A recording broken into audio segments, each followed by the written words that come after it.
قربانی کرنے کا معنی یہ نہیں ہے کہ گوشت کھاؤ، قربانی کرنے کا معنی یہ ہے کہ اس کے گلے پر چھری پھینک دو، بس قربانی ہو گئی۔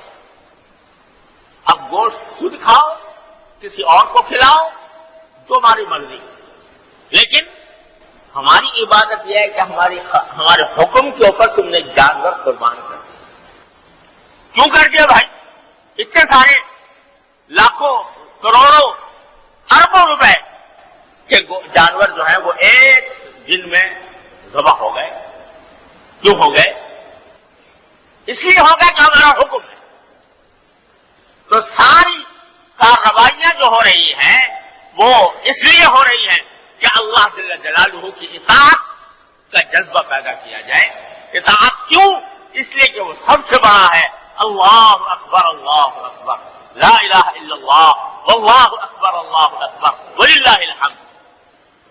تو یہ ترانہ، یہ اس کی کبریائی کا ترانہ، یہ اس کی عظمت کا نغمہ، یہ مسلمان اس زمانے میں دہراتے رہیں،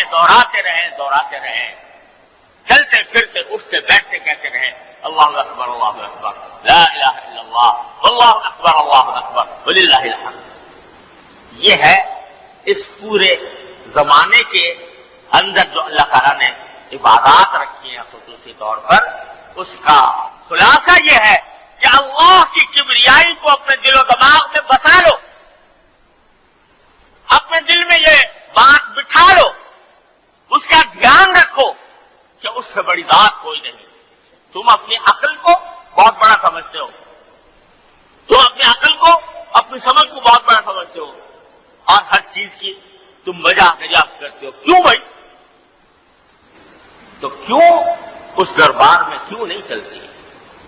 اس دربار میں تو آمنا و سلمنا چلتا ہے۔ ہر چیز آج پوچھی جاتی ہے، اس کی لاجک کیا ہے، اس کا حکمت کیا ہے؟ ہوتی ہے اللہ تعالیٰ کی ہر حکمت، ہر حکم میں حکمت ہوتی ہے، بے شک ہوتی ہے، لیکن ضروری نہیں کہ تمہاری ان میں سے ہر ایک کی سمجھ میں بھی آ جائے۔ لہذا تمہیں اطاعت کرنی ہے، اللہ کی کرنی ہے، جو حکم آتا ہے اس کی کے آگے سر تسلیم خم کرنا ہے، اس واسطے کہ تم بڑے نہیں ہو، تمہاری عقل بڑی نہیں ہے، بڑا صرف ایک ہے، اللہ اکبر لا الہ الا اللہ، واللہ اکبر اللہ اکبر وللہ الحمد۔ لہذا میرے عزیزوں اور دوستوں، یہ زمانہ اللہ کی کبریائی کے اعلان کا ہے، اور کبریائی کی وجہ سے اللہ تعالیٰ کی اطاعت کا زمانہ ہے۔ چلتے پھرتے اٹھتے بیٹھتے مسلمانوں کی زبان پر یہ ہونا چاہیے اللہ اکبر اللہ اکبر۔ کچھ آہستہ سے کہہ لو، زور سے کہہ لو، بلند آواز سے کہہ لو، سب جائز ہے، لیکن اس کو اپنا وظیفہ بنانا چاہیے، اس سنت کو زندہ کریں، صحابہ کرام کی سنت کو زندہ کریں، تو اس کو چلتے پھرتے اٹھتے بیٹھتے پڑھنا چاہیے۔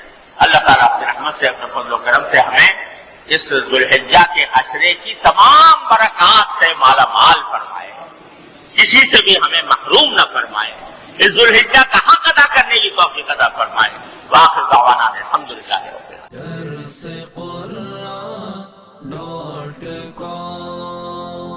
www.darsequran.com